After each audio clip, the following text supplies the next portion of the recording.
Hola, buenas tardes a todos y a todas. Les hablo desde Castellón, en la Comunidad Valenciana, Estado español, a distancia porque lamentablemente no hemos podido acudir a Chile, la cual cosa lamentamos y no ha sido posible por la situación pandémica que estamos viendo aquí.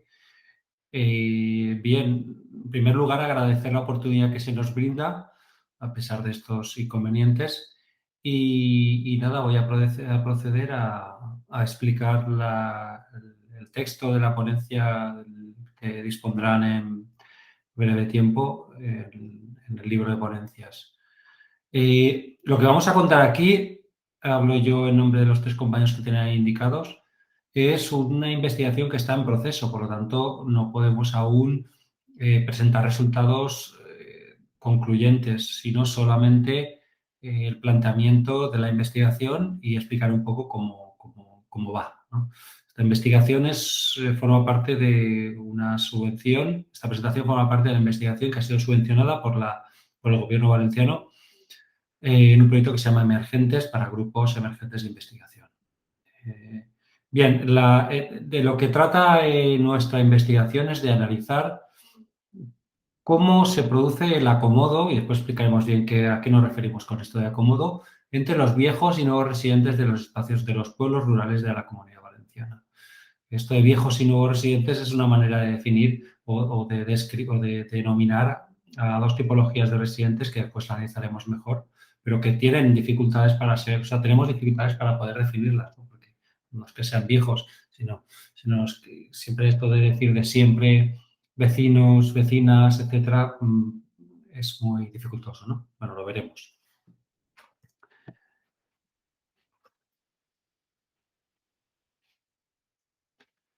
Bien, nosotros partimos de la base de que hay un conjunto de factores de despoblación que son, podríamos decir, fuertes, que son los que se han venido analizando desde la sociología y desde otras ciencias de lo que analizan lo rural, el fenómeno rural, y que inciden justamente en estas cuestiones de, por ejemplo, el problema de acceder a una vivienda en condiciones normales, no dignas, de estado de la vivienda y de precio. El problema del empleo, no ya tanto de la falta de empleo, sino de la adecuación de los empleos a los perfiles académicos o profesionales de los jóvenes y las jóvenes de los pueblos.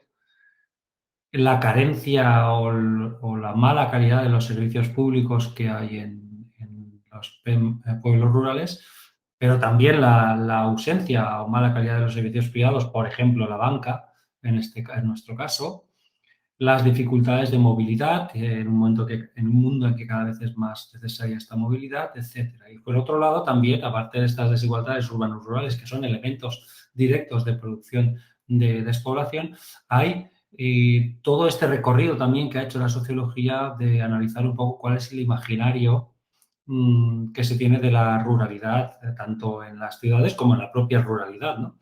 No es menos cierto que la imagen de la ruralidad como algo a abandonar lo ha tenido la ciudad, ¿no? Como algo que es extraño, que está en sus últimos días, etcétera, sino también lo tiene la ruralidad. Esto, para suerte nuestra o para suerte de la ruralidad, creemos, por otras investigaciones que estamos haciendo, que está cambiando, ¿no? Este imaginario está cambiando, pero bueno, no es el tema de nuestro trabajo aquí. Hay otros factores que son, podemos decir, de retención. Hay un artículo de Jaime Escribano en su tesis, que es un geógrafo valenciano con el que trabajamos y con el que colaboramos. Bueno, en su tesis un poco avalaba esta idea, ¿no? De que las igualdades, ¿no? Es decir, mejorar los servicios, la calidad de la vivienda, la adecuación del empleo, los servicios públicos, servicios privados, etcétera.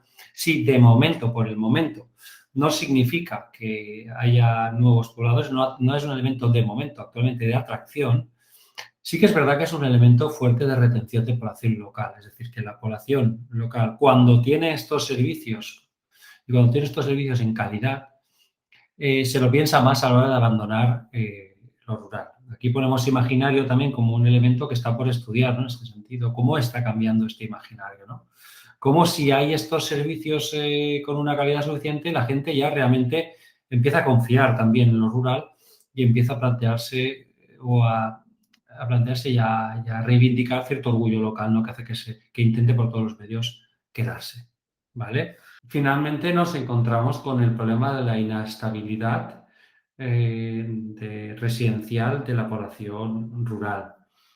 Aquí hemos puesto tres casos que podrían ser ejemplares y que resumirían los diferentes avatares en este sentido que hay en la ruralidad, ¿no? En primer lugar, los inmigrantes económicos son un gran ejemplo de ello.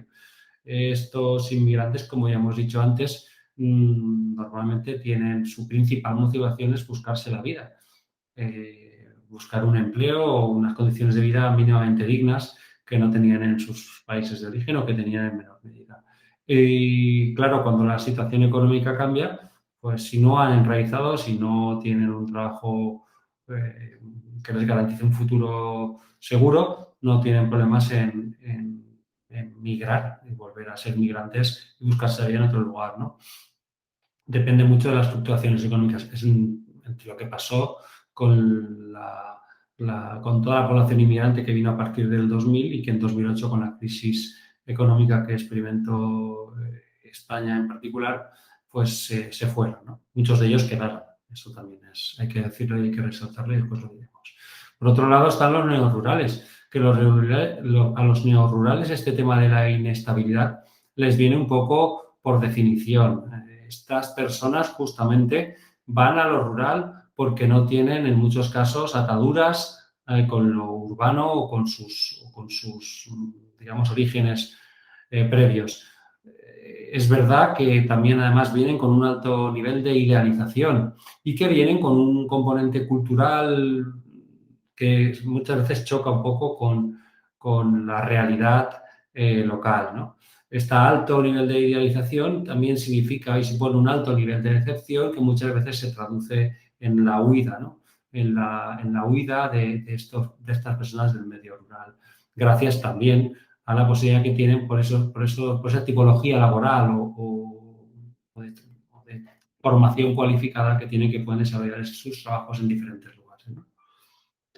Por fin, esta inestabilidad también afecta a los vecinos y eso también es lo curioso, porque justamente lo que, como decíamos antes, estas carencias de los servicios del medio rural continúan ejerciendo su fuerza, convirtiendo a la ruralidad en una centrifugadora, como hemos puesto aquí un poco de manera exagerada, pero o no tanto, de población joven, cualificada, formada y femenina. Esto es un gravísimo problema contra el que en cierta medida queremos nosotros luchar con la contribución académica que estamos ahora poniendo en marcha, ¿no?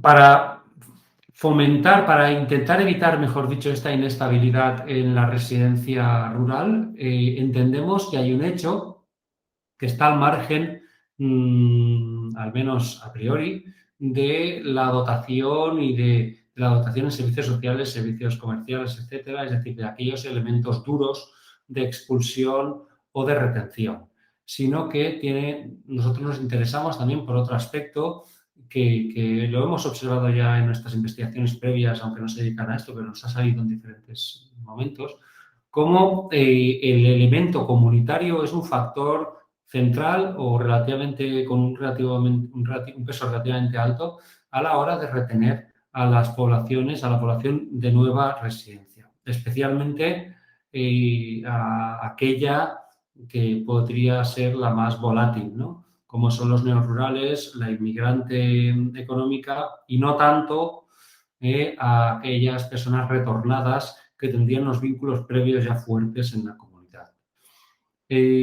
Claro, nuestra pregunta no es solo qué peso tiene esto, ¿no? Sino que para comprobar el peso tendremos que comprobar también en qué medida las diferentes tipologías de pueblo rural ejercen mayor o menor peso, o sea, ejercen mayor o menor papel este elemento comunitario, si lo hacen de la misma forma, si dentro de cada una de las localidades y de los pueblos todos los grupos actúan de la misma manera. o hay variaciones, y también observarlo en función de los grupos que son nuevos residentes, ¿no? Si todos los grupos funcionan igual, en qué grupos funciona mejor, en qué grupos funciona peor, etcétera.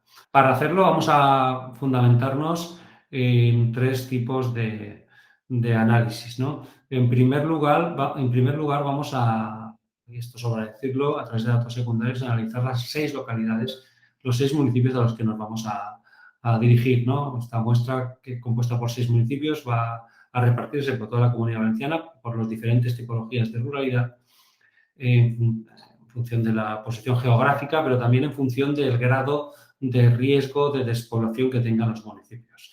En segundo lugar, vamos a observar, vamos a ir a visitarlos, a observar cómo son las interacciones entre las comunidades o entre las personas que ahí se encuentren en los diferentes espacios sociales, ¿no? Para poder también recabar una muestra para realizar después las entrevistas, de las cuales se realizarán 36 repartidas por estos pueblos con carácter semiestructurado. La muestra de las personas que han conseguido quedarse y de las que las han recibido no va a ser difícil, entendemos. La que sí que va a ser más complicada y nos interesa mucho es la compuesta por las personas que ya han dejado de pertenecer a esos pueblos, ¿no? Es un objetivo buscar a algunas de estas personas para poderlas entrevistar. Nos parece que esto va a aportar mucha información y va a evitar un sesgo, por otra parte, que ocurriría si nada más entrevistáramos a las personas residentes actualmente, ¿no? Para analizar esto hemos construido una diferencia teórica en función del tipo de interacción o de la intensidad de la interacción que hemos observado previamente en otras investigaciones, ya digo, en las comunidades rurales valencianas, ¿no? Y suponemos que en el resto también. Podríamos decir que es una cuestión de comunidad en general, ¿no? En primer lugar, vamos a observar cómo es la recepción, ¿no? Podríamos decirlo así, cómo se acoge a la gente nueva en los pueblos, ¿no? Hay una actitud proactiva, hay una actitud de rechazo, como se rechaza a algunas personas y no a otras, ¿no? En función de qué se acoge o se rechaza, ¿no? ¿Cómo es esa acogida? Al final, esto es interesante para ver esa actitud previa, ¿no? Aquello del punto de partida, como se llama. Una vez las personas están acogidas en la comunidad de recepción, otro fenómeno es que estas personas puedan empezar a participar en la vida normal de la comunidad. La vida normal es la vida convencional, cotidiana, ¿no? La vida previa. Ello supone que ellos se adaptan a esta normativa, a estas formas, ¿no? Al fin y al cabo, es un momento, entre comillas, unilateral. Nos interesa sobre todo la tercera forma, ¿no? Que es esta que hemos llamado como acomodo o acomodación, depende. Esta sí que implica la modificación mutua de las conductas y con ello la creación de vínculos nuevos, sociales, de mayor fuerza, ¿no? De mayor fortaleza. ¿A qué nos referimos con esto? Pues yo pongo un ejemplo que sí que tengo bastante observado en el pueblo donde he trabajado bastantes años, y es como en los libros de recetas que hacía la escuela, ¿no? Recetas locales, vendidas así, las recetas de nuestra casa, se incluían recetas rumanas, recetas marroquíes, recetas saharauis, recetas búlgaras y, por supuesto, recetas valencianas. Pero vamos, sin hacer ni una pizca de diferencia entre todas ellas, ¿no? Considerándolas todas recetas propias. Eso es un indicativo claro de que esa comunidad ha cambiado y ha integrado y ha acomodado a las nuevas personas, como pues, muchas veces pues, a través de la creación de familias, la descendencia, etcétera, etcétera, ¿no? Bien, esto es un borrador de lo que estamos haciendo. Esperemos que les haya interesado y también esperemos que cuando tengamos los primeros resultados pues se los podamos exponer. Como no hemos podido ir, hemos pensado que poner aquí unas fotos del equipo y nuestras referencias pues podría ser interesante. En todo caso, recuerden que hay una web que se llama acomodarural.eu en la que pueden consultar todos los datos del proyecto, todas las características y sobre todo la evolución de este. Nada, muchas gracias y hasta otra.